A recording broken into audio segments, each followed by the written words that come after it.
Salam tout le monde. Aujourd'hui, en fait, nous allons débuter un tutoriel sur le framework Laravel.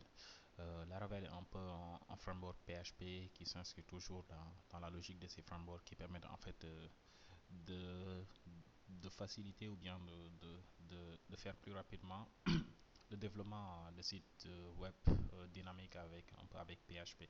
Donc, en fait, on peut citer d'autres par exemple d'autres frameworks qui dans le même cadre de Laravel, bon, qui sont un peu plus connus on va dire. Il y a Zend, il y a Symfony 2, CodeIgniter, Cake PHP. Mais en fait, je me suis intéressé à Laravel ces temps-ci et puis je l'ai trouvé un peu plus, en fait, une syntaxe beaucoup plus, on va dire, lisible qui permet un peu à un débutant, par exemple, d'appréhender plus facilement le concept de MVC qui se trouve en fait, qui est un peu la base de tous ces frameworks là. Donc bon, nous allons essayer aujourd'hui de faire un petit tutoriel, configurer et faire de petits exemples. Bon, et si le tutoriel intéresse un peu plus de monde, donc nous allons essayer peut-être de le continuer. Donc bon, là je suis dans le site officiel de Laravel, laravel.com. Donc bon, il est en anglais, donc bon, je me dis aussi que ce petit tutoriel là sera une contribution en fait aux francophones par exemple qui voudront apprendre Laravel par exemple. Donc j'ai un peu fait aussi le tour de l'internet pour voir s'il y en avait qui parlaient de Laravel en français. Bon, j'ai trouvé laravel.fr exemple qui essaie un peu de traduire par exemple la documentation officielle anglaise en français. Donc bon, il y a quand même de bonnes choses qui ont été faites ici. Donc aussi, j'ai essayé de voir YouTube, un peu des tutoriels pour un peu débuter sur Laravel. Bon, je suis tombé sur le très bon tuto de Andrew Pirk, je pense on le prononce comme ça. Donc c'est une série de 10 tutoriels qui permettra vraiment de un peu débuter et puis appréhender Laravel par exemple, mais ce sont des tutos en anglais. Donc bon, il y a des tutos en français que j'ai trouvé aussi qui ont été faits par Simple Dev. Mais bon, je pense que ce sont les seuls hein, en français. Donc, bon, on va essayer un peu de contribuer aussi au monde francophone qui permettent, par exemple, qui voudraient apprendre Laravel. Bon. Donc, n'hésitez pas, par exemple, à un peu visiter laravel.com, le côté forum, tout ça, la documentation. Donc, si vous êtes fort en anglais. Il y a aussi le site de Dale Reese, je pense qu'on le prononce comme ça, codehappy.dalereese.com aussi, qui propose un peu une série de tutoriels sur le framework. Donc, si vous êtes fort en anglais, bon, vous pouvez y aller et c'est bien écrit. Vous pouvez aussi acheter son livre, bon, si vous en avez les moyens, bon, à 9 dollars. Donc voilà, on est dans le site de Laravel. J'utilise Ubuntu pour ceux qui sont à l'aise. C'est un peu le même principe sur Linux, il y a juste de petites différences, mais bon, en fait, on essaiera de les mentionner. Donc bon, là, on peut télécharger ici le gros bouton rouge là, le framework. Par exemple, donc, bon, le téléchargement se lance. J'utilise Ubuntu, donc bon, là, bon, ça progresse. Ok, donc bon, je pourrais ici venir ici, dans le dossier téléchargement. Bon, il y a un dossier Laravel, Laravel, on va dire 3.2.14, quelque chose comme ça. Donc, bon, essayez de le dézipper. Avec bon, Windows, vous aurez WinZip et tout ça. Donc, avec Ubuntu, vous pouvez l'ouvrir avec le gestionnaire d'archives et puis vous pouvez tout juste glisser le dossier dans la partie où vous voulez l'extraire, par exemple. Bon, là, je l'ai déjà fait, donc il me demande de remplacer tout ça. Bon, je remplace tout en fait. Oui, donc maintenant ce dossier-là, par exemple, je vais le renommer en, on va dire Laracite. Laracite, oui. Maintenant, j'ai essayé un peu de le copier dans mon répertoire var www, par exemple, qui,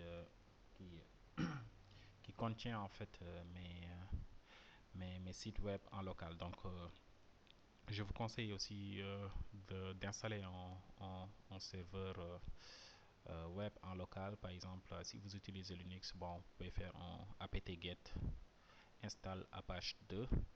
Si vous utilisez par exemple Windows, bon, vous pouvez quand même essayer de télécharger les packages comme Xampp ou bien WAMP. Donc bon, là, j'ai un dossier qui s'appelle bon Laracite. Aussi, bon, je vous conseille de faire en chmod, par exemple, de donner tous les droits au répertoire var www parce que peut-être parfois il peut vous causer un peu de problème. Donc, on va essayer de naviguer sur le répertoire, par exemple, Laracite.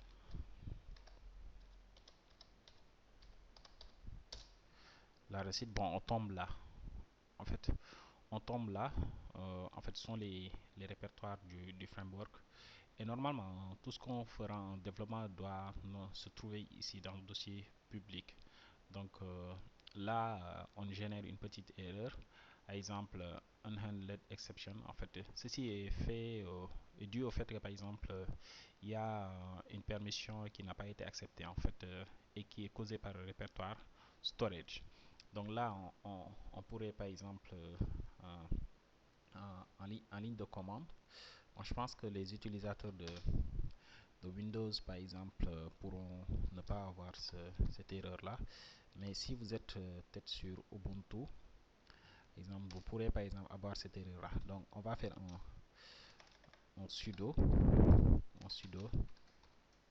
chmod 777. On donne tous les droits juste à des besoins de test. Donc, à Laracite, par exemple. On donne tous les droits à la recette. Je mets le "-r" en fait pour préciser une récursivité. Donc même le répertoire slash storage maintenant aura aussi tous les droits et puis ça permettra de ne pas générer cette erreur là la prochaine fois. Donc là, il me demande mon mot de passe. Je le tape.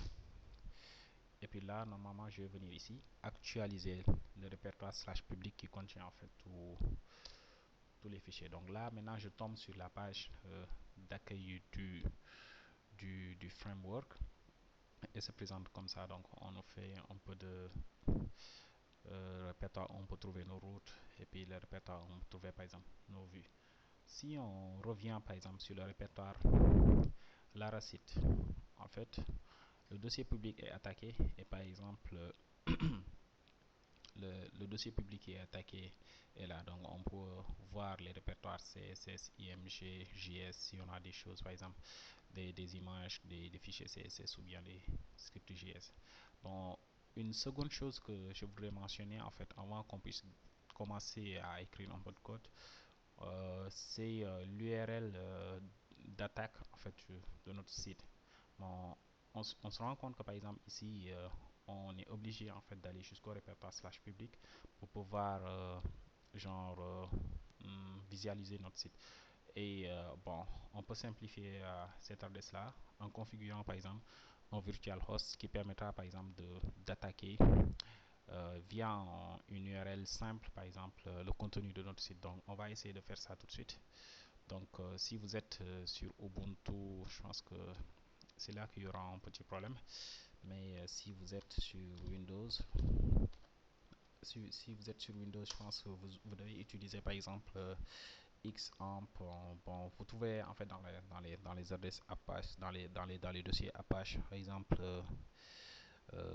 les fichiers pour configurer un virtual host. Et bon, je pense que bon, si vous faites une petite analogie avec ce que je vais configurer tout de suite là, vous pourrez par exemple réussir l'opération. Mais si vous pouvez pas, vous pouvez toujours poster un commentaire